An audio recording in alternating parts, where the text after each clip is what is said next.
Y bueno, el día de hoy el tema que vamos a estudiar va a ser el de vivienda vernácula y biomímesis.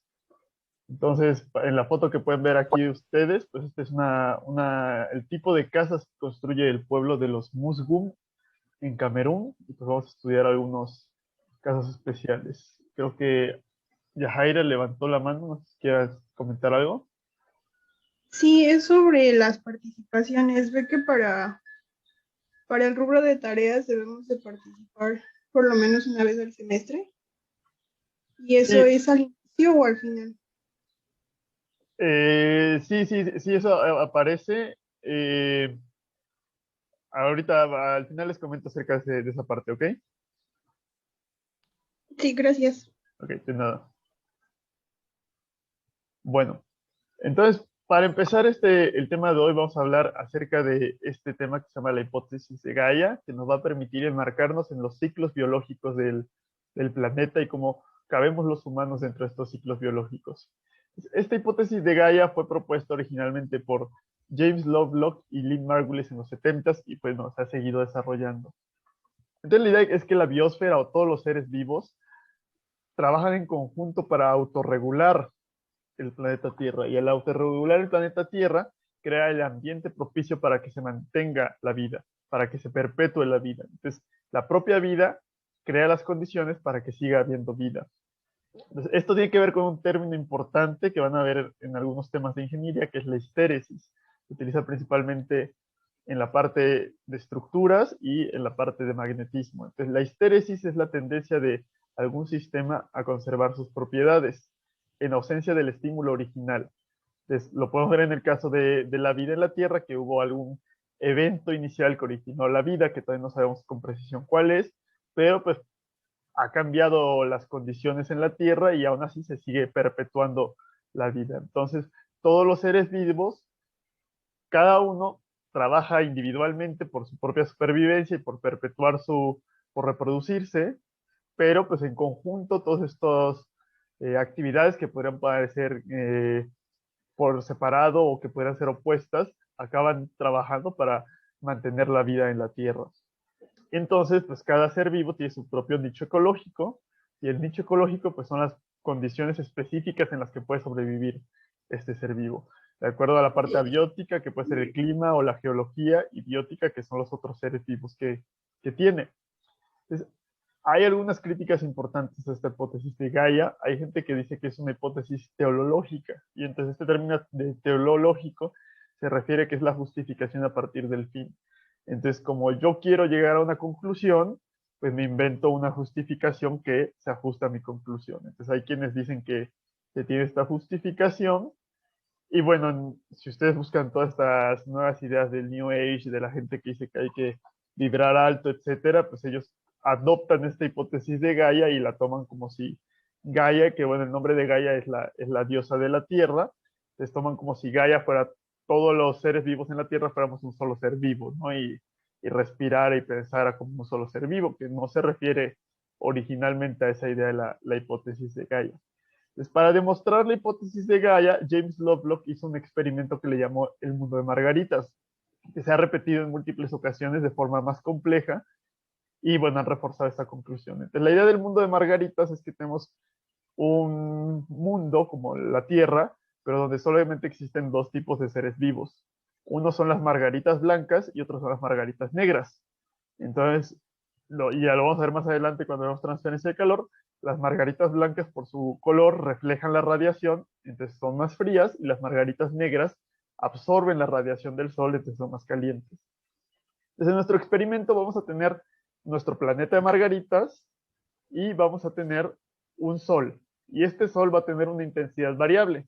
Entonces, al inicio, la intensidad del sol va a ser muy baja y conforme vaya pasando el tiempo va a ir cada vez aumentando la intensidad del sol hasta que llegue a un máximo la radiación solar y luego vuelva a reducirse.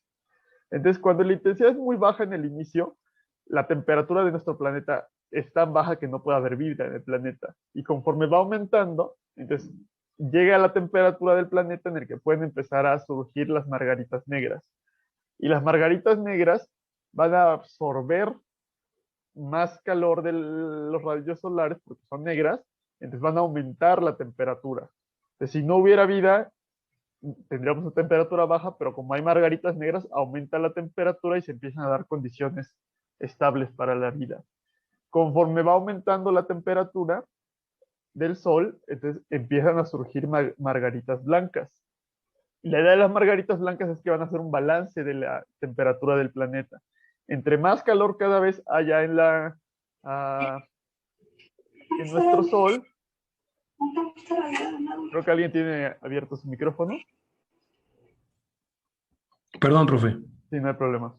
Entonces, entre más calor tenga nuestro Sol, cada vez van a nacer más margaritas blancas en nuestro planeta para balancear la temperatura. Entonces, entre más calor tenga, más margaritas blancas y menos margaritas negras va a haber, para que se mantenga una temperatura constante en la que las margaritas blancas y negras estén a gusto en este planeta.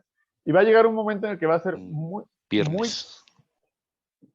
caliente la temperatura de nuestro Sol, de tal manera que en nuestro planeta únicamente van a haber margaritas blancas, pero como las margaritas blancas están rebotando toda la radiación solar, se van a seguir manteniendo las condiciones de vida en este planeta.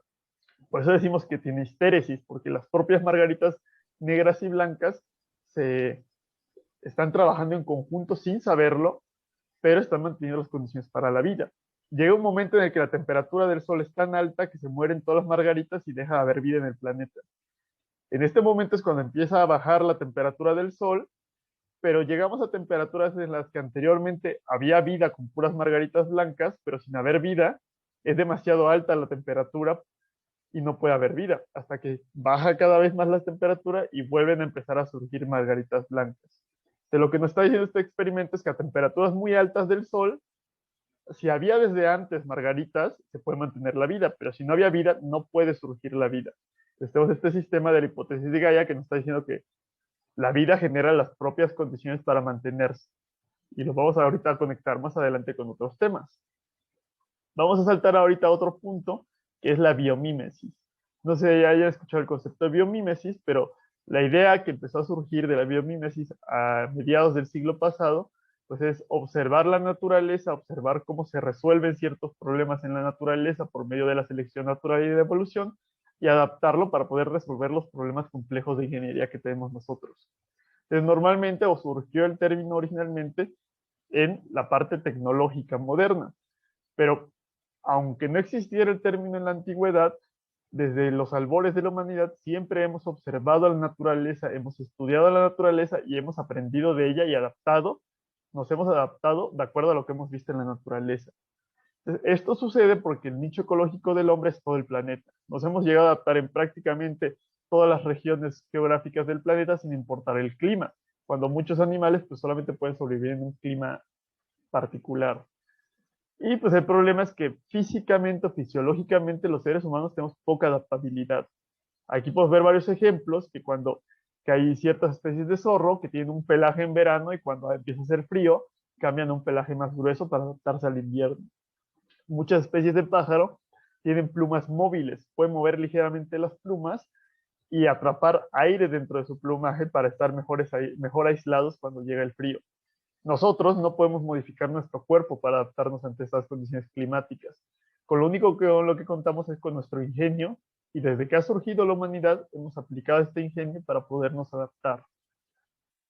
Entonces, para ver algunos ejemplos de mímesis o de biomímesis, vamos a empezar con las partes tecnológicas y pues uno de los ejemplos más claros pues es el velcro, que tenemos estas semillas que son las semillas del abrojo o del lampazo y pues tienen estos ganchos al final que naturalmente se adhieren a otras superficies. No sé si han salido a caminar al bosque y pues acaban con los calcetines y los pantalones llenos de estas semillas. Y de ahí los ingenieros de la NASA se inspiraron para crear el velcro que ahorita utilizamos en todas partes. Por otra parte, aquí hay otro ejemplo de el piolet, que es una herramienta para escalar en hielo. Esto se clava en el hielo y pues genera cierta atracción con la que podemos movernos. Y pues está inspirado en la forma del pájaro carpintero y en el pico cómo logra atravesar la madera. Que además, bueno, es otro logro de la estructura del pájaro carpintero, es que la lengua del pájaro carpintero rodea todo el cráneo del pájaro. Entonces, la propia lengua que rodea todo el cráneo amortigua el golpe en el cerebro al estar perforando la madera.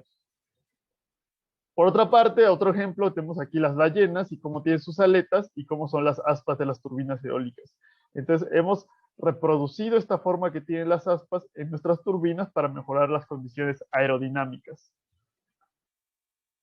Por otra parte, tenemos también la forma que tienen los halcones que les permiten viajar a grandes velocidades y pues las hemos reproducido en los jets supersónicos. Ahora, a lo que nos va a interesar a nosotros no es tanto esta biomímesis tecnológica y moderna, sino la biomímesis ancestral que hemos hecho desde hace mucho tiempo. Y nos va a interesar sobre todo aplicado a la vivienda o a los edificios. Entonces vamos a ver sobre todo los pájaros, cómo han hecho soluciones para su vivienda y después vamos a ver cómo nosotros hemos aprendido estas soluciones y también las hemos adaptado a nuestra manera. Entonces, el nido más tradicional de pájaro, que es este que tiene muchas ramas juntadas entre sí, pues lo que resulta es que estas ramas generan un material muy grueso y que adapta mucho tiene mucho aire en su interior que no se puede mover el aire. Entonces funciona como un gran aislante que va a proteger de cambios fuertes de la temperatura. Entonces, este pequeño nido pues es un gran logro ingenieril porque mantiene constante la temperatura de los huevos al interior. Por otra parte, hay ciertas especies de pájaro que viven en un tipo de nidos condominio y entonces van poniendo un nido sobre el otro.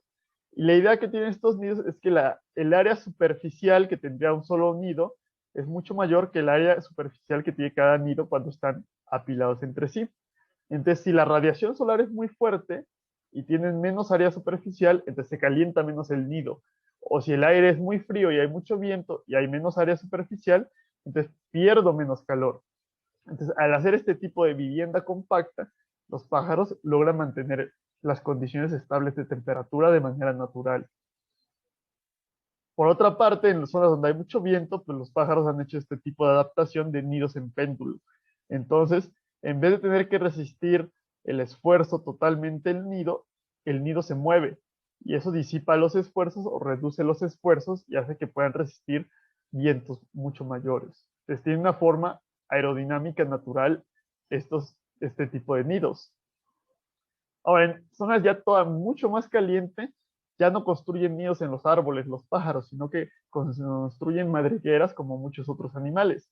Y la idea de esta madriguera es que tiene un túnel muy profundo y al fondo está el nido y hay una gran masa de tierra entre el exterior y el interior del nido. Y como esta gran masa de tierra tiene una capacidad calorífica muy grande, que lo vamos a ver más adelante, se genera lo que llamamos masa térmica. Entonces, esta masa térmica tiene una temperatura mucho más constante que las variaciones del aire exterior y mantiene fresco el interior del nido. Ahora, por otra parte, lo que sucede también es que en el día se va a calentar lentamente esta masa térmica de tierra y va a almacenar calor. Y en vez de transmitir ese calor al interior, lo va a mantener dentro de esta masa. Y en la noche, cuando el aire sea muy frío, esta masa térmica va a empezar a liberar calor al interior. Entonces va a evitar que sea muy frío el interior del nido. Entonces, este término de masa térmica, que va a ser muy importante y lo vamos a estudiar de varias formas más adelante, pues ha sido aplicado por los pájaros desde hace mucho tiempo.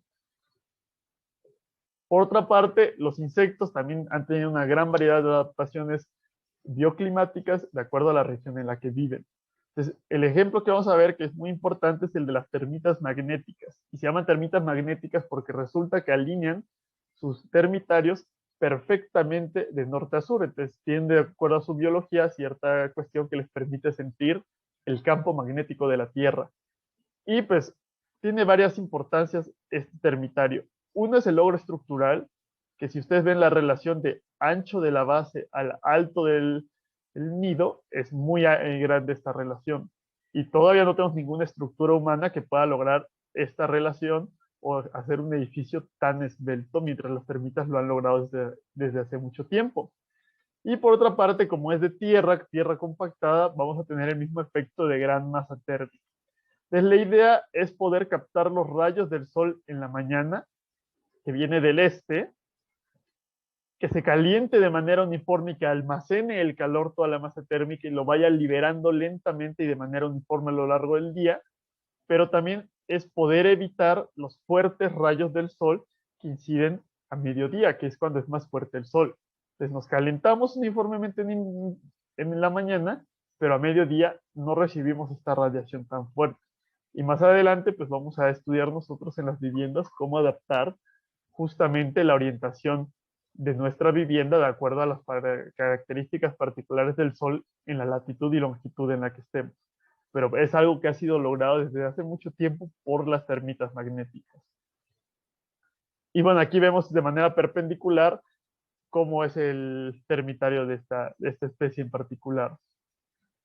Ahora vamos a saltar a otro tema, que va a ser el tema de la biofilia, que fue otro concepto que fue propuesto por Edward O. Wilson en 1984. Justamente él tiene un libro que se llama Biofilia.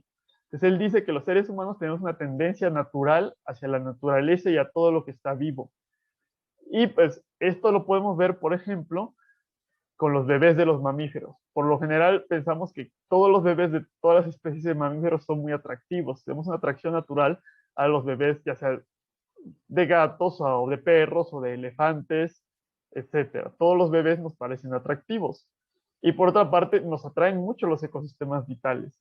Tenemos este sentimiento de grandeza al entrar a un bosque ancestral, a un bosque que tiene mucho tiempo sin ser alterado, que es diferente al entrar a una zona donde hay una mucha menor concentración de árboles. Entonces, también se ha demostrado que tenemos un beneficio psicológico al estar caminando por la naturaleza y que eso nos ayuda a reducir la ansiedad y el estrés. Entonces, todo esto es lo que se propone, que es debido a la idea de la biofilia. El problema que tenemos en la actualidad es que hemos tenido un desarrollo tecnológico tan rápido que hemos olvidado justamente esta conexión y la hemos menospreciado. Anteriormente trabajábamos en conjunto con la naturaleza y en armonía con la naturaleza, pero ahora tenemos que trabajar contra ella y tenemos que destruirla para generar nuestros desarrollos tecnológicos. Entonces, la idea es que nuestros edificios puedan recuperar esta armonía con la naturaleza y puedan permitirle a la gente convivir con la naturaleza. Por eso la idea es que tengan mucha vegetación las edificaciones para darle este tipo de beneficios psicológicos a la población. Y es importante aprender de la naturaleza y aplicar la biomimesis para encontrar las soluciones a la sustentabilidad, que vamos a ver que es algo que se ha hecho desde hace mucho tiempo. Entonces, ¿cuál es nuestro lugar dentro de estos grandes ciclos biológicos? Y primero vamos a ver el lugar de otras especies como los salmones. Entonces, en un río, normalmente dentro del ciclo hidrológico, el agua en los ríos transporta sedimentos y transporta nutrientes a través de la erosión y los deposita en el mar. Y esos nutrientes se quedan en el mar porque cuando el agua se evapora, no se evapora con todos estos sedimentos disueltos, se evapora simplemente como agua. Entonces, todos estos nutrientes se van concentrando cada vez más en el mar. Y esta es la razón por qué el mar es salado.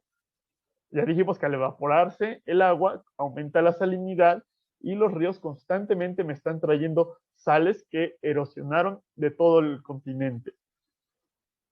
Entonces, parecería que es un ciclo de un solo sentido. Todo lo que hay en la tierra se va al mar y se queda en el mar.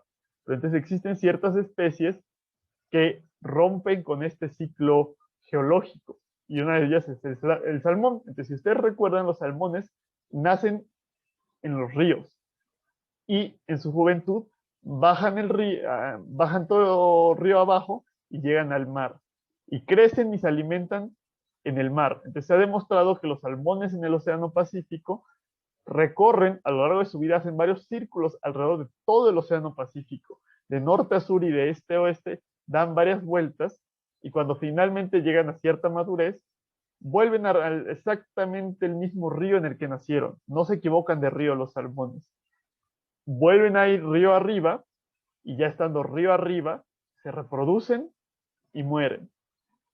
Y ya se reinicia el ciclo. Nace un salmón en el río y vuelve a regresar al mar. Entonces, la idea es que el salmón se está alimentando justamente de estos nutrientes disueltos en el mar. Esos nutrientes que no había forma de regresarlos, el salmón los va a regresar cuando vuelva a subir al río. Y cuando muera en el río, va a depositar estos nutrientes con los que se alimentó toda su vida en el mar. Entonces, los salmones pues forman parte de este gran ciclo de la naturaleza. Y desde hace mucho tiempo los humanos también hemos estado enmarcados en este ciclo, cuando la población era mucho menor, antes de que hubiera civilización o antes de todo el desarrollo tecnológico, trabajábamos en conjunto con los ecosistemas y favorecíamos el equilibrio de estos. Entonces, un ejemplo muy claro que es poco intuitivo es que el Amazonas resulta ser una selva construida.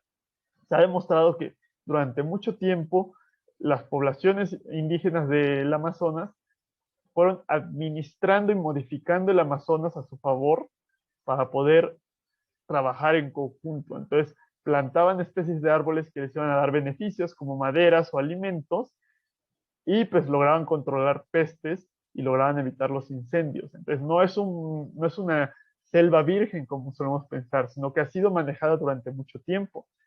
Y esto se le llama el sistema agroforestal, el de tener bosques naturales, pero que aparte nos den beneficios. Y en el Amazonas particularmente hicieron el sistema de la terra preta, que vamos a ver, cuando hablamos de composta vamos a hablar de la terra preta, pero el chiste es que en la quema del subproducto agrícola se genera el carbón, o en inglés le llaman biochar, que tiene muchos nutrientes y se mezcla con la tierra para aumentar la fertilidad del sistema y que pueda crecer todavía más los árboles. Por otra parte, si ustedes recuerdan, en Australia han sufrido en los últimos años incendios muy fuertes, particularmente la temporada de incendios de inicios del año pasado fue devastadora y destruyó muchas hectáreas de bosques y acabó con prácticamente con la totalidad del ecosistema de los koalas, pero si alguien quiere, creo que se abrió por accidente el micrófono. Bueno, entonces, ancestralmente los aborígenes australianos tenían un sistema donde iban haciendo una quema controlada de la vegetación de la sabana. Y con esta quema controlada, con estos incendios pequeños y restringidos, evitaban que se hicieran incendios mucho más grandes. Entonces, solo ha sido hasta hace poco que se les volvió a permitir hacer este tipo de quemas controladas para evitar incendios más grandes en Australia. Entonces, de acuerdo a esta idea, tenemos que estar trabajando en conjunto con el clima y con la naturaleza. No tenemos que trabajar contra el clima ni contra a ellos. Tenemos que ir uno al lado de otro. Esta imagen nos da la idea que hablábamos del salmón, que son ciclos en la naturaleza y que nosotros estamos enmarcados dentro de estos ciclos de la naturaleza y tenemos que respetar nuestro lugar en la tierra y no modificar la tierra para que se adapte a lo que nosotros queramos.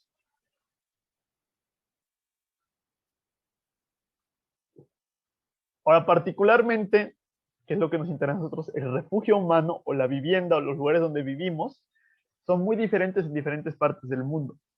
Cuando surgió la humanidad, empezamos en lugares donde el clima era dócil y no era extremoso.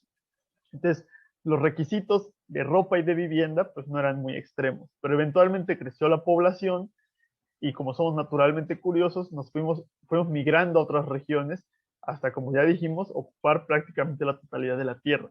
Entonces nos encontramos con todo tipo de climas y tuvimos que usar nuestro ingenio para adaptarnos. Entonces podemos ver que la variedad de vestimentas y la variedad de casas son muy diferentes de acuerdo a las condiciones particulares climáticas que hay en cada región.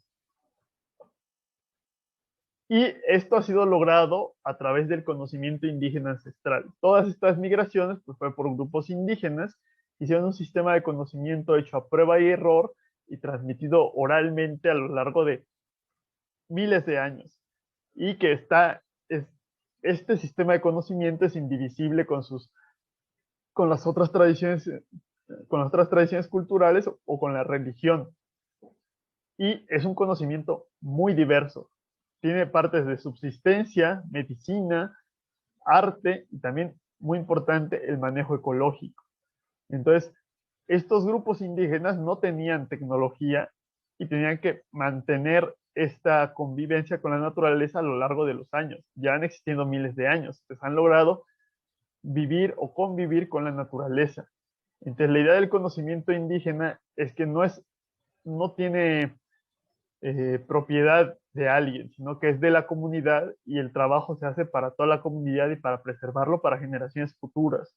Y por eso la idea es que está enraizado o fundamentado en el renovamiento, que es la idea principal de la sustentabilidad.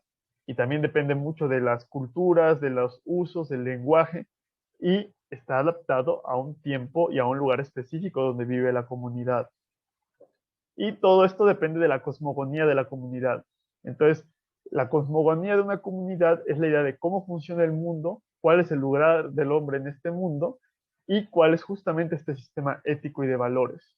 Y de acuerdo a esto se dan estas tradiciones de manejo ecológico y de construcción de vivienda, de, de vestimenta, etc.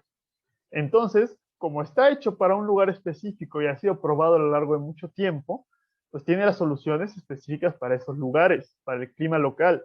Pero también es muy importante usarlo con respeto, porque se ha visto recientemente que han habido acusaciones de plagio, porque pues no podemos tomarlo simplemente sin preguntar o sin consultar o sin utilizarlo de acuerdo a las tradiciones culturales y la cosmogonía de la comunidad. Entonces, esto nos va a llevar al tema principal de hoy, que es la vivienda vernácula. Entonces, para hablar de vivienda vernácula, primero hay que definir qué significa el término de vernáculo. Y vernáculo significa originario o doméstico. Entonces, podemos decir, hablar de la lengua vernácula, que es el idioma que se habla en un lugar específico. Podemos hablar de la música vernácula, del arte vernáculo. Y vamos a hablar ahorita de la vivienda vernácula, construida localmente de acuerdo a las tradiciones del conocimiento indígena ancestral. Y como es una acumulación del conocimiento y ha sido hecha por los pobladores locales, pues se le llama arquitectura sin arquitectos o que hacen ingeniería sin ingenieros, porque tienen soluciones de gran valor arquitectónico, de gran valor ingenieril, pero sin tener todo este tipo de ideología o de cálculos que solemos utilizar nosotros. Y por la propia naturaleza ha sido probada durante mucho tiempo a las condiciones locales. Solamente puedo utilizar materiales locales porque no tienen otra manera de traerlos de otro lado.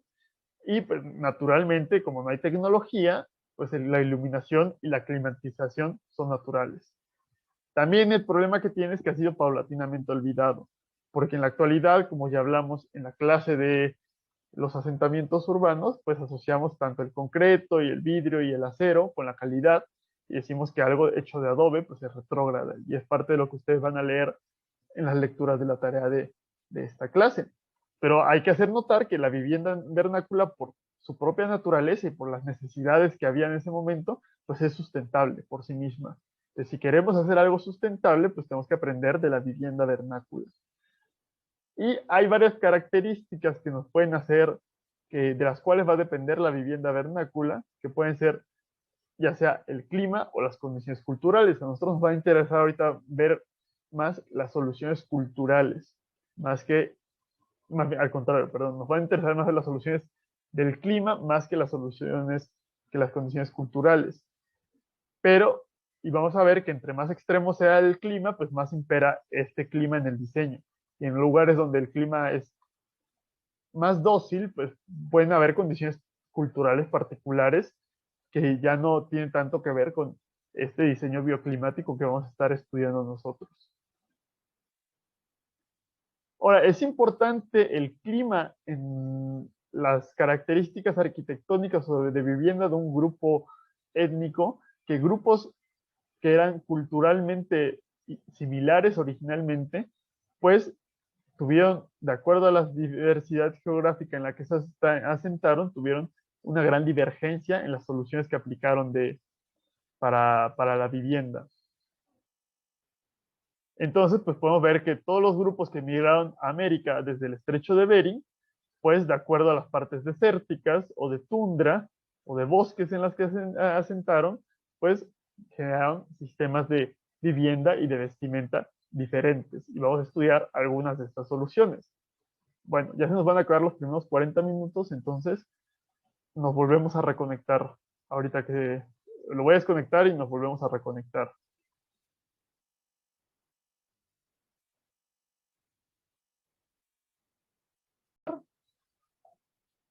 Y pues justamente vamos a ver diferentes tipos de solución para diferentes tipos de clima. Entonces vamos a estudiar 5 tipos generales de clima, que va a ser el de frío extremo, el clima frío, el clima templado, el cálido seco y el cálido húmedo. Entonces vamos a estudiar primero estos 3 climas, donde vamos a ver qué soluciones les han dado para adaptarse o para dar confort, que vamos a estudiar el confort humano más adelante, de acuerdo a las condiciones climáticas. Entonces, en el frío, cuando hay frío extremo, lo más importante es mantener el calor. O sea, cuando tenemos temperaturas de menos 40 grados afuera, lo importante es que podamos tener algo cómodo y no estemos perdiendo. Nosotros mismos generamos calor y es poder conservar este calor. Entonces, la idea, al igual que vimos con los pájaros, es hacer viviendas compactas, tener menos superficie por la que podamos perder el calor con el viento exterior y que estemos más juntos y entonces podamos compartir este calor que estemos generando. Y pues, como ya dijimos, tener muy poca área para poder perder menos al aire frío. Cuando es un poco menos extremo, pero sigue siendo un clima frío, sigue siendo muy importante conservar el clima, el calor, perdón, y pues es importante tener una vivienda comunal, la misma idea de vivir juntos para que nos estemos compartiendo el calor que estamos generando y el espacio que tengamos que calentar sea menor. Pero en los climas fríos, pues ya empieza a haber mayor calor en el verano. Entonces, tiene que poder ser un tipo de vivienda que se pueda adaptar a estas condiciones de mayor calor en verano. Y bueno, ya en los climas templados, pues ya hay variaciones importantes de temperatura y hay que adaptarse a esas variaciones, pero como ya es mucho menos extremo, pues la demanda que nos da de calor o de conservación de calor es mucho menor. Y aquí es donde podemos empezar a decir que podrían llegar a preponderar condiciones culturales más que condiciones climáticas. Entonces, el ejemplo más importante, uno de los ejemplos más importantes de adaptación de vivienda vernácula es el ejemplo de el iglú, que fue desarrollado por los inuits que viven tanto en Canadá como en Groenlandia. Entonces, como ya vimos, es la idea de tener un clima extremo en el exterior y mantener condiciones confortables en el interior. Y es tan buena esta solución que en el exterior podemos tener menos 20 grados, mientras que en el interior de un iglú podemos tener 20 grados. Y lo que tenemos que estudiar es cómo logran esto sin tener sistemas de calefacción artificial para poder justamente aplicarlo. Entonces la idea es que utilizan materiales locales, que es lo más sustentable, utilizar lo que tengo a la mano y lo que tengo cerca. Y pues el hielo es totalmente un material renovable, con poco impacto. Entonces utilizan el hielo y resulta que el hielo es un material altamente aislante.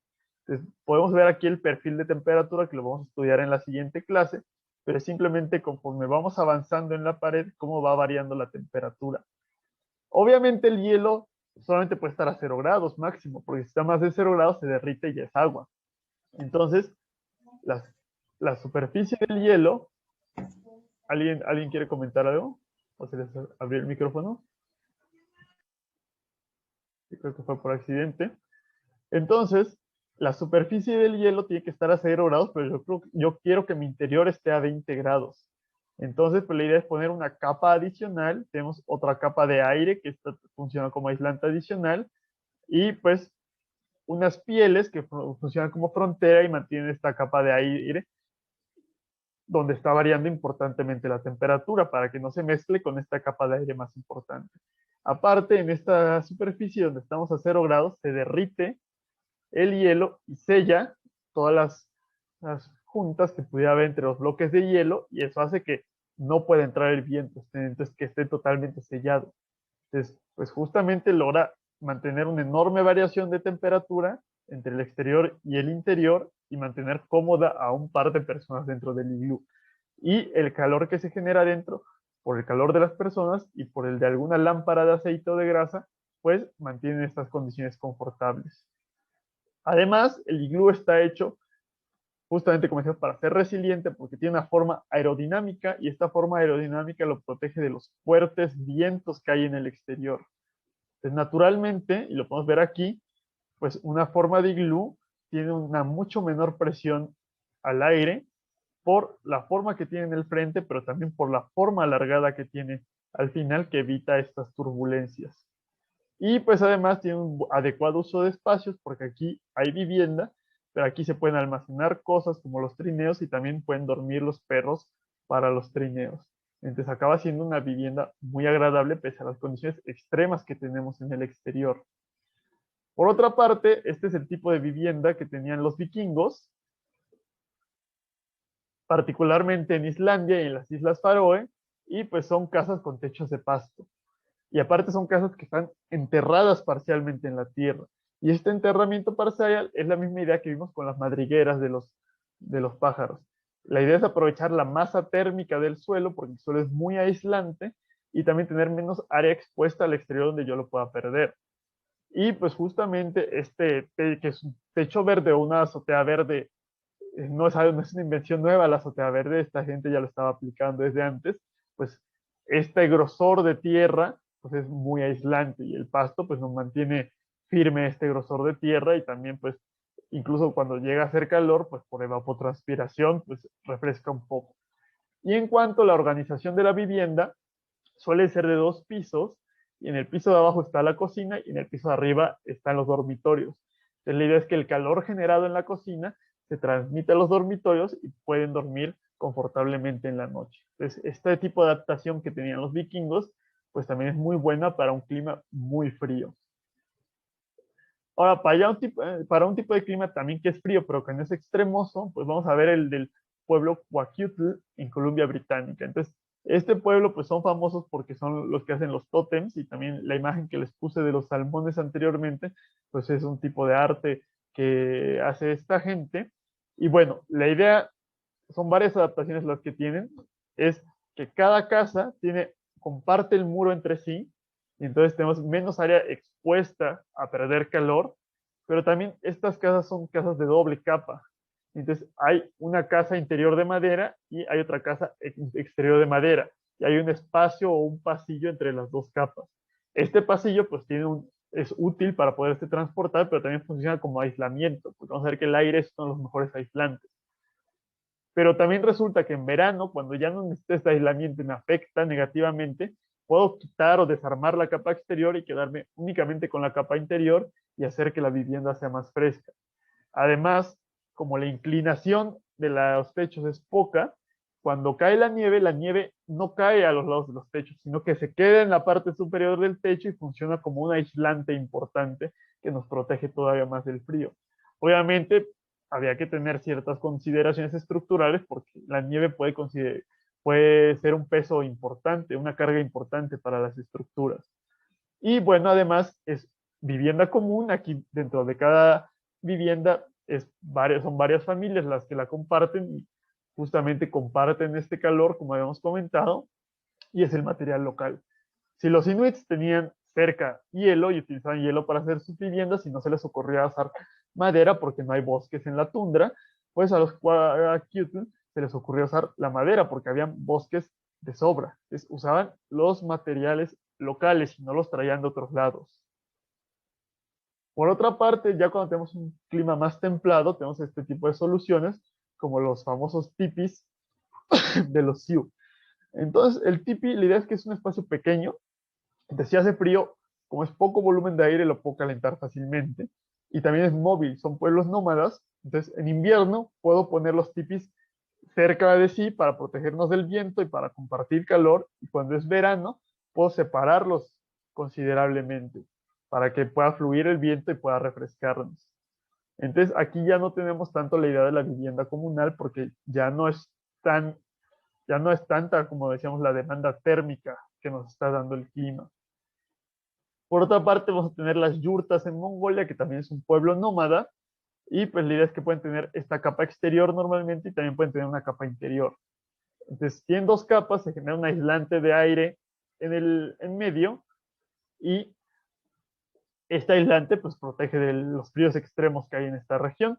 También pueden tapar esta parte superior o pueden destaparla para que modificar las condiciones interiores. Entonces vemos todo este tipo de soluciones con aislantes o de las geometrías de las casas, que vamos a ver más adelante cálculos específicos para esto, pero esta gente lo hace sin cálculos, o sea, únicamente a prueba y error y con intuición.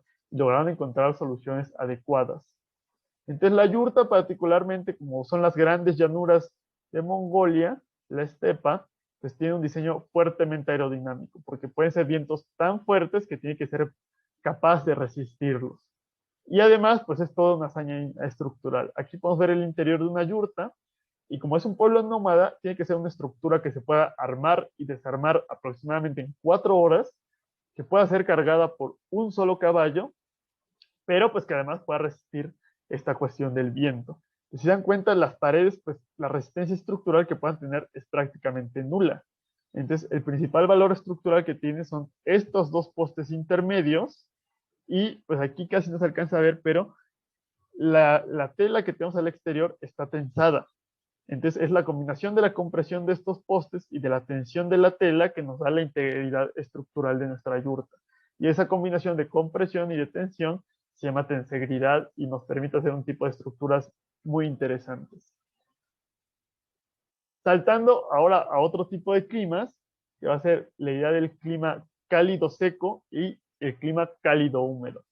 Entonces, en el clima cálido seco, las soluciones más importantes que han encontrado es la de la masa térmica de los muros. Lo importante en el clima cálido seco es reducir el impacto del calor y también proveer sombra. Entonces me quiero, uno, proteger de los rayos del sol y protegerme de la temperatura tan alta afuera, pero también como es cálido seco, es decir, un desierto, protegerme de las temperaturas bajas en la noche.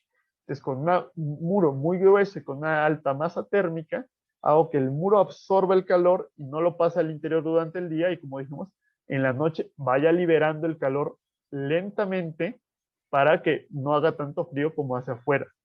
Entonces, en el clima cálido seco, el elemento más importante de una casa es el muro, y el muro tiene que tener una gran masa térmica, pero aparte tengo que tener algo como un techo que me dé sombra. También en estos climas cálidos secos regresamos a la vivienda comunal, donde ocupamos un espacio muy pequeño para muchas personas para reducir el área que tenemos expuesta a la radiación solar. Es bastante importante en estos climas cálidos secos tener una adecuada orientación solar, como vimos en el ejemplo de las termitas magnéticas, y también podemos refrescar a través del enfriamiento evaporativo, que vamos a estudiar más adelante cómo funciona el enfriamiento evaporativo. Pero la idea es agregar humedad al aire para que tengamos menos afectaciones por resequedad, y justamente al agregar esa humedad, la temperatura del aire baja, y al bajar la temperatura del aire se vuelve confortable. Ahora, en el clima cálido húmedo también queremos evitar el sol tan fuerte, pero ahora lo que queremos es refrescarnos con el viento. Queremos que haya la mayor cantidad de viento posible para promover la evaporación y pues justamente bajar esta sensación de térmica, como lo vimos en la primera clase de clima, donde decimos que a mayor viento, mayor, que el ser humano libera el calor que tiene transpirando y esa transpiración se evapora. Entonces, cuando el viento facilita la evaporación, siento menor temperatura. Entonces, en este caso, la pared no es tan importante, incluso puede no haber pared, porque lo importante es que fluya el viento. Pero lo que es muy importante es el techo, porque el techo me va a proteger tanto del sol, me va a proteger de la lluvia, que puede ser muy fuerte, y si hago un buen techo, el techo puede ser permeable al aire, pero no al viento, y lo vamos a ver con el ejemplo de las palapas. Entonces, en el clima cálido seco, lo más importante es el muro y tener masa térmica fuerte en el muro, y en el cálido húmedo, el muro puede ser incluso opcional, y lo más importante es el techo para protegernos del sol y protegernos de la lluvia. Ahora sí, saltando a ejemplos particulares, cuando tenemos los climas cálidos más extremos posibles, con variaciones muy fuertes de temperatura, pues la solución que han encontrado los pueblos originarios es la vivienda subterránea. Entonces es lo mismo de la masa térmica que decíamos, el suelo es un gran aislante y conforme me voy yendo a una profundidad somera, porque ya vemos que si voy muy profundo, varios cientos de metros abajo en el suelo, va aumentando la temperatura por el gradiente geotérmico. Pero dentro de una decena de metros, la temperatura del suelo es prácticamente constante. Y la temperatura del suelo somero es prácticamente igual a la temperatura promedio de el aire a lo largo del año. Entonces, esto es muy importante porque durante el día el suelo está fresco, durante la noche el suelo está cálido, durante el verano el suelo está fresco y durante el invierno el suelo es cálido. Entonces siempre el suelo va a tener las condiciones de temperatura que estoy buscando, que son la temperatura más constante, y por eso hay ciertas técnicas de climatización natural por medio de la energía geotérmica de baja temperatura, o de acuerdo a esta inercia geotérmica que me está dando el suelo. Y este tipo de pueblos lo que hicieron pues, fue simplemente hacer casas dentro del suelo. Y como están dentro del suelo, la temperatura es constante y es fresca. Y evitan estos calores extremos y también evitan la radiación del sol. Este ejemplo particular son las casas en Capadocia, en Turquía. Otro ejemplo muy similar es el de los asentamientos trogloditas en Matmatá, en Túnez. Y si ustedes buscan esta imagen, van a encontrar que es justamente el tipo de, o donde grabaron la película de Star Wars, la primera película de Star Wars. Si ven con detalle estos como pocitos, es justamente donde vivía Luke con su familia en Tatooine, y pues justamente fue aquí encontraron una vivienda particular y ahí grabaron la película. Y pues justamente porque es un desierto muy extremo y el vivir de manera subterránea pues les permite mantener temperaturas más constantes. Y ya después les voy a poner en alguna lectura que vean tipos de aplicaciones modernas a esta idea de la vivienda subterránea o semisubterránea. En esta otra parte, en Sanmenxia, en China, la idea es que ahí no es tan desértico, pero sí es muy extrema la temperatura. Podemos tener 40 grados en verano y en invierno podemos tener menos 30 grados. Entonces también han aplicado este tipo de vivienda subterránea para tener temperaturas más constantes, tanto en cuando hace mucho calor como temperaturas constantes cuando hace mucho frío. Otro tipo de solución muy interesante es la energía eólica. Para los que tienen energías renovables, no sé si hayan visto energía eólica, que la idea es convertir la energía del viento en energía mecánica y ya de ahí la puedo convertir en electricidad o puedo utilizarla, por ejemplo, para un pozo. Pero desde hace mucho tiempo, la gente en Irán y en Bahrein, en pleno desierto de la península arábiga, ha aplicado otro tipo de energía eólica o ha aprovechado de otra manera la energía eólica con estas torres captadoras de viento. Entonces, ¿cómo funciona esta torre captadora de viento? La idea es que está orientada hacia donde es la dirección prevaleciente del viento y justamente dirigen el viento de afuera hacia el interior y tienen cierta estructura para que no nos esté metiendo la arena. Y entonces en el interior tengo constantemente un flujo de aire que me está refrescando. Y el aire caliente lo estoy sacando en dirección de viento abajo. Entonces hay un constante flujo de aire sin necesidad de ventiladores o sistemas de clima, solamente por la geometría y la arquitectura del lugar, y es algo que se ha desarrollado desde hace cientos o miles de años.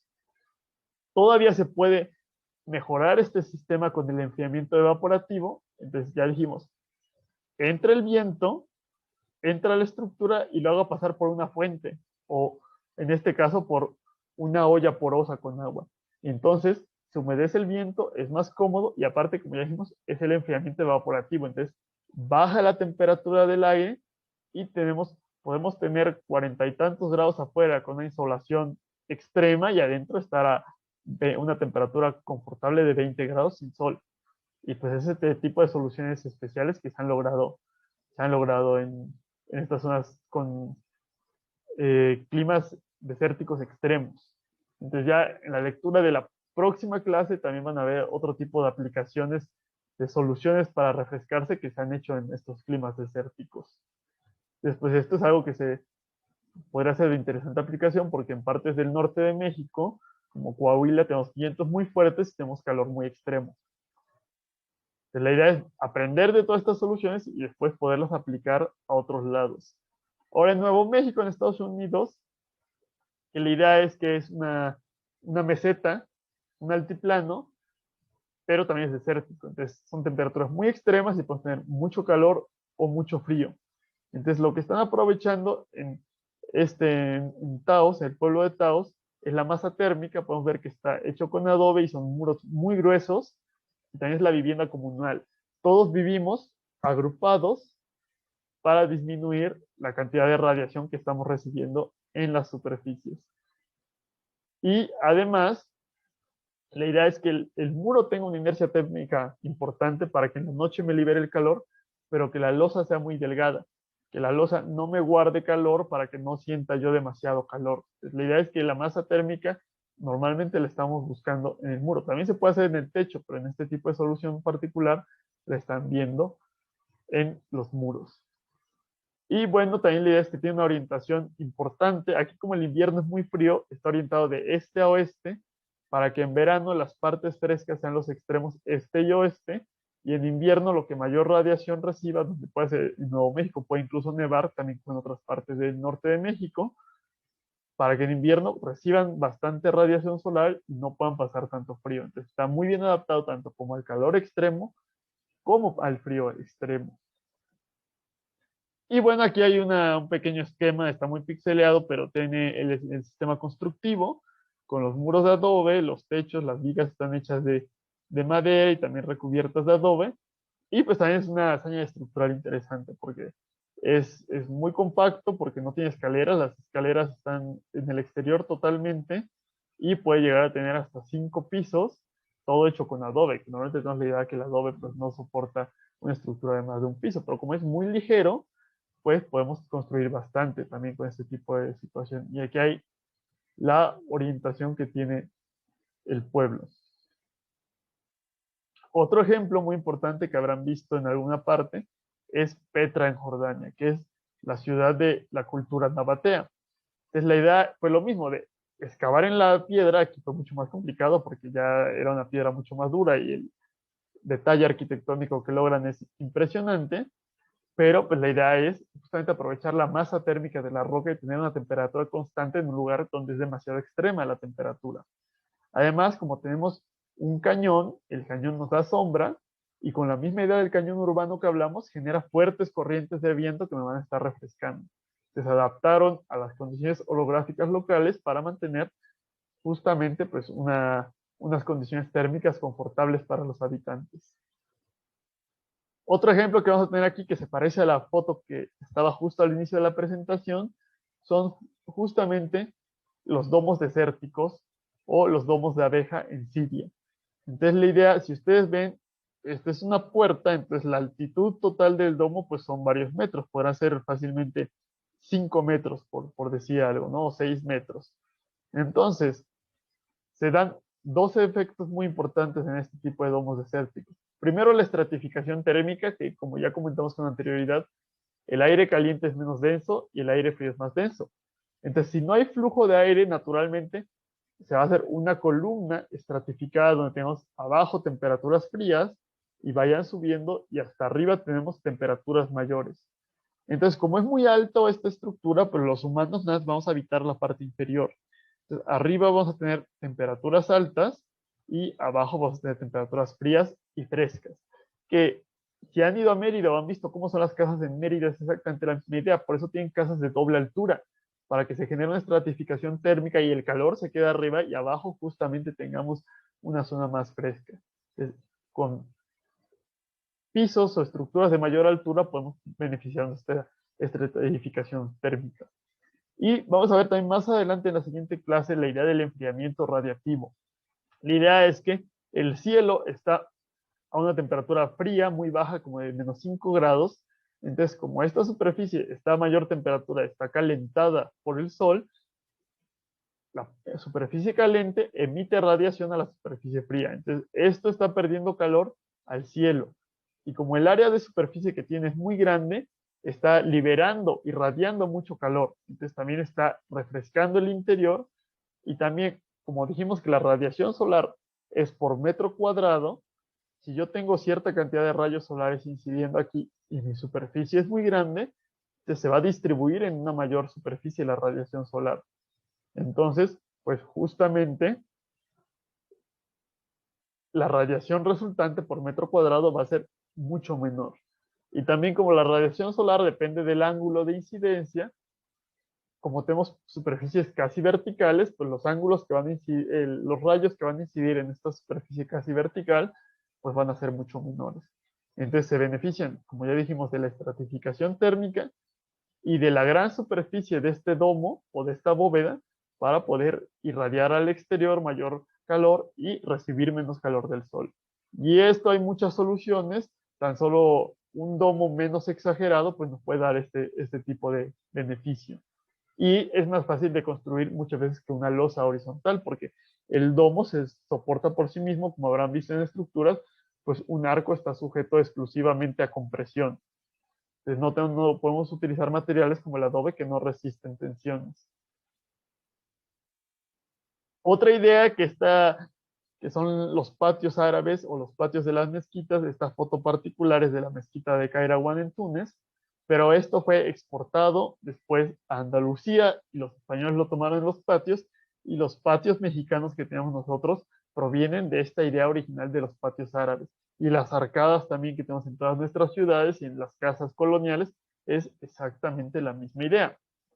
Entonces, aquí tenemos una plancha o una superficie muy amplia que en el pleno calor del día no se utiliza, es demasiado caliente como para estarlo utilizando y durante el día utilizamos esta parte exterior. Pero durante todo el día esta plancha está absorbiendo constantemente calor, está absorbiendo cada vez más rayos del sol y en la noche que va a bajar muchísimo la temperatura porque es un desierto, va a estar irradiando constantemente. Entonces va a ser cálido en la noche y la gente se puede sentar y puede venir a convivir o hacer los servicios religiosos en la noche en esta plancha de manera cómoda.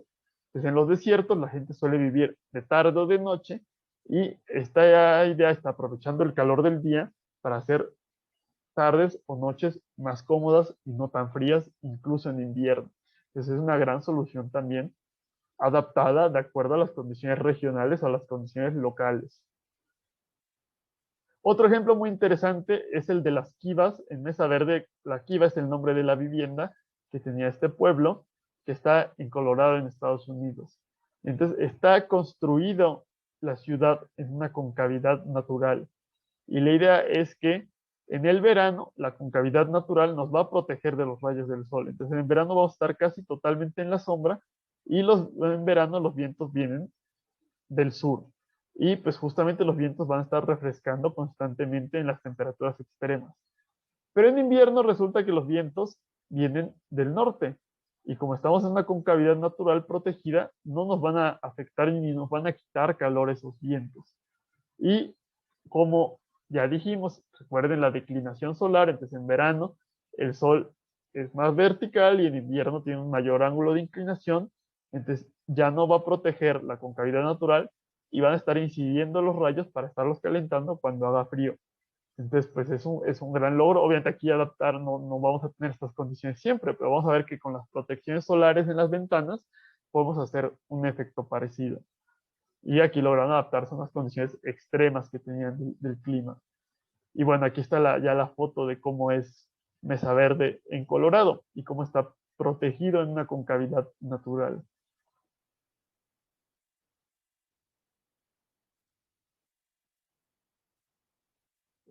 Ahora, por último, el caso de las viviendas de palafitas que están hechas vamos a ver ahora las aplicaciones en un clima cálido húmedo.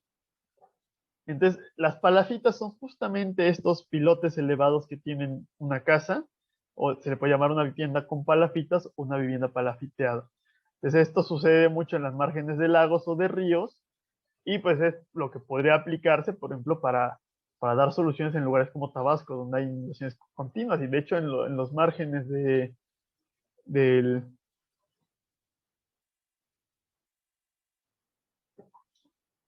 de todo el sistema fluvial que tenemos en el sureste, pues todavía se llegan a ver algunas casas tradicionales de este tipo. Entonces, la idea es protegernos contra variaciones en el nivel del mar, que si sube el nivel del agua, no haya una inundación adentro, podemos estar cómodos en todo momento, pero también la idea es que fluye el viento por abajo. Al fluir el viento por abajo de esta estructura, nos está refrescando continuamente. Y como las paredes ya dijimos que no son tan necesarias, obviamente pueden ser necesarias para protegernos, por ejemplo, de los insectos, pero aquí son porosas y entonces están permitiendo también que entre el viento a través de esta estructura. Entonces es una estructura que se está refrescando continuamente gracias al viento y está protegida contra las variaciones del nivel del agua. Y el último ejemplo que vamos a ver es la vivienda maya. Van a ver ustedes que casi no hubo ejemplos de Latinoamérica en esta parte de la vivienda vernácula, porque en la lectura van a ver otro ejemplo de vivienda vernácula en México y van a ver un ejemplo de vivienda vernácula en Colombia y de aplicaciones modernas de la vivienda vernácula. Entonces, la palapa que hemos logrado adaptar muy bien a construcciones más modernas es un gran logro porque pues, es un material local, abundante en extremo en esta región y nos va a proteger muy bien de la lluvia. Incluso con lluvias muy intensas, pues prácticamente no penetra el agua, pero aparte como es muy poroso, atrapa el aire y también nos aísla muy bien, es muy buen material aislante la palapa, pero también puede dejar que circule más o menos, o sea, circula en cierta medida el aire para poder refrescar. La mayoría de las casas mayas tienen dos puertas opuestas, se dan cuenta, es como con una planta ovalada con dos puertas opuestas, lo que permite que fluya el aire y se esté refrescando continuamente. Y van a ver, si buscan fotos, van a ver que hay algunas casas que tienen este tipo de pared porosa donde puede entrar el aire también, o hay unas casas que es sólido de adobe, y eso también nos va a proteger contra condiciones extremas. O sea, también sabemos que hay huracanes, vientos muy fuertes, y tener algo sólido nos va a proteger, porque esto poroso, si hay una lluvia muy oblicua, pues prácticamente va a estar penetrando al interior esta lluvia oblicua. Entonces, pues también es una gran adaptación a las condiciones regionales. Entonces, justamente viendo estos ejemplos particulares, la idea de la vivienda vernácula, pues es aprender de las soluciones locales y es justamente este enfoque regional. Construir viviendas que estén adaptadas al clima local, que utilicen las soluciones anteriores que han habido locales, que utilicen materiales locales y que aprovechen el conocimiento tradicional de las poblaciones para justamente enmarcarnos en esta sustentabilidad y reducir las necesidades energéticas que tenemos. Todas estas viviendas por lo general no necesitan calefacción o necesitan refrigeración. O la idea es que si llegan a necesitarlo, pues es que el consumo sea mucho menor y lo podamos cubrir con otro tipo de tecnologías, por ejemplo, con las tecnologías renovables. Entonces ya el impacto de una casa en particular es prácticamente mínimo, pero tenemos que empezar haciendo este tipo de adaptaciones bioclimáticas inspiradas en las soluciones regionales de la vivienda vernácula. Y a lo mejor también tomar soluciones de otros lados si tienen climas similares y podemos aplicarlas a esta localidad, como dijimos con lo de las torres eólicas. Entonces, no sé si alguien tenga algún comentario, alguna duda al respecto que quieran hacer. Mm, no de mi parte, ingeniero. Gracias, Sergio. De mi parte no, profe. Gracias, David. Igual, profesor, todo quedó claro. Ok, gracias. Pues bueno, entonces este tema de vivienda vernácula es importante porque ya vamos a entrar directamente a las viviendas, a los edificios y a cómo podemos diseñarlos para que sean más sustentables. Pero primero hay que aprender de lo que ya se está hecho. Entonces, no estamos, al hacer un edificio sustentable, muchas veces hacemos toda esta solución moderna y tecnológica, pero lo que acabamos haciendo es inventar el hilo negro. No estamos inventando el hilo negro, hay que aprender de lo que ya se hizo de manera anterior. ¿Ok? Entonces, a partir de estas fueron las principales clases que tuvimos de forma conceptual o de forma teórica. Bueno, de forma conceptual, y ya vamos a empezar más con los cálculos o con la parte físico-matemática a partir de la siguiente clase. Por eso les vuelvo a recordar que repasen sus temas de termodinámica, repasen la parte de calor, capacidad calorífica, calor específico, la parte de calor latente, calor sensible, entalpía, qué es la temperatura, cómo son los grados Celsius, Kelvin, Fahrenheit, etcétera. Y también la siguiente clase, que es la clase de transferencia de calor, está disponible ya el PDF en la plataforma de Google Classroom. Entonces, pues les recomiendo que lo revisen y que le den una repasada y una estudiada antes de la clase. Si es un tema complicado que tenemos que ver en una clase, porque no nos da tiempo de ver lo demás, es principalmente de los ejercicios que van a venir en su serie, y pues hay que entender la mayoría de los ejercicios, o sea, hay que entender como los conceptos para poder darle seguimiento a lo que vayamos viendo más adelante. Entonces, es importante que vayan estudiando y vayan repasando estos temas justamente. Entonces, si no tienen algún otro, o no sé, tengan otro comentario o alguna otra duda, y si no tienen alguna duda o comentario, por hoy sería todo. Profe, Sí, entonces la próxima clase sería esta dentro de 8 días, ¿verdad? sí, eso es lo que les iba a comentar. Es importante que recuerden que el lunes no hay clases porque es un día inhábil. Entonces la siguiente que se clase sería hasta el miércoles. Entonces también las tareas y los exámenes se entregan antes de la siguiente clase. Entonces para la tarea de esta clase tienen hasta el miércoles a las 11:30. Y para el examen de estas dos clases que vimos, tienen hasta el miércoles a las 11:30. No es el lunes el día de entrega. Es importante que lo revisen, que es el miércoles el día de entrega para las tareas y para los exámenes. Y que los exámenes también se van a recorrer. Como los exámenes no son cada semana los exámenes son cada 2 clases. Entonces ahorita les ha tocado entregar o realizar el examen para el lunes. Pero ahora, sí, cada lunes a las 11:30 es la fecha de entrega del examen, pero ahora la fecha de entrega del examen va a ser cada miércoles a las 11:30. Entonces es importante que no se les pase eso, pero también viene en Google Classroom, siempre vienen todas las fechas de entrega. O sea, Entendido, profe. Gracias. nada. ¿Alguna otra duda o algún otro comentario que quieran hacer? Profesor, ¿el único proyecto que, bueno, se va a hacer en equipo es el final o también los proyectos por bloque son en equipo? ¿O esos son individuales? No, los proyectos por bloque son individuales.